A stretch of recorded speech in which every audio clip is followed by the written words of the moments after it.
ఇంకా ఇంట్లో ఆడపిల్లలు ఉన్నారు అంటే గనక కంపల్సరీగా ఒక 1 మంత్ ముందే అయితే మనం అన్నీ ప్రిపేర్ చేసుకుంటూ ఉండాలి గదా! ఏంటక్క ఆడపిల్ల ఉంటేనే ప్రిపేర్ చేయాలి లేదంటే లేదనుకోవచ్చు. కాదండి అలా అని గాదు. మనకి ఏదన్నా ఫెస్టివల్స్, బర్త్‌డే పార్టీస్, ఫంక్షన్స్ ఇలా వచ్చినాయంటే కంపల్సరీగా అవుట్‌ఫిట్స్ అనేది ఒక 1 మంత్ ముందే ప్లాన్ చేసుకుంటేనే మనకవుతుంది. లేదంటే అప్పటికప్పటికంటే హడావుడి ఉండదు గదా! ఇప్పుడున్నే బిజీ స్టిచ్చింగ్ లైఫ్‌లో ఎవ్వరు అంతగా ఒక 10 డేస్ ముందిస్తే గాని మనకు స్టిచ్చింగ్ అనేది హెల్ప్ చేసి ఇవ్వరనమాట. నేనైతే గన ఇంకా సంక్రాంతికనేసి మా పాపకి ఇవి గుర్తున్నాయా మీకి? ఈ శారీస్ గుర్తుంటే గనుక నాతో కామెంట్ బాక్స్‌లో కామెంట్ చేయండి. ఇంకా ఈ శారీస్‌ని మా పాపకి లెహెంగాలు ఇలా కన్వర్ట్ చేద్దామనేసి దానికి కావాల్సిన ఫ్యాబ్రిక్స్ అయితే బయటికెళ్ళి తీసుకొనొచ్చాననమాట. ఇంక ఈ ఫ్యాబ్రిక్స్ ఇవన్నీ దీని బదులు ఒక రెడీమేడ్‌లో ఒక డ్రెస్ కొనుక్కుంటే పోతుంది గదా! అన్నారు మా వారైతే గన.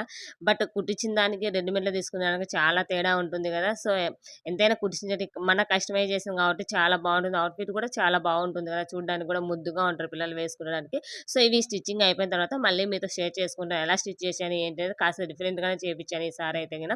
పొంగల్‌కైతే ఇది ప్రిపేర్ చేస్తున్నాను ఫ్రెండ్స్. ఈ శారీస్ ఎలా ఉన్నాయి ఏంటి అనేది కామెంట్ బాక్స్‌లో కామెంట్ చేయడం, లైక్ చేయడం మర్చిపోవద్దు. By by. Take care.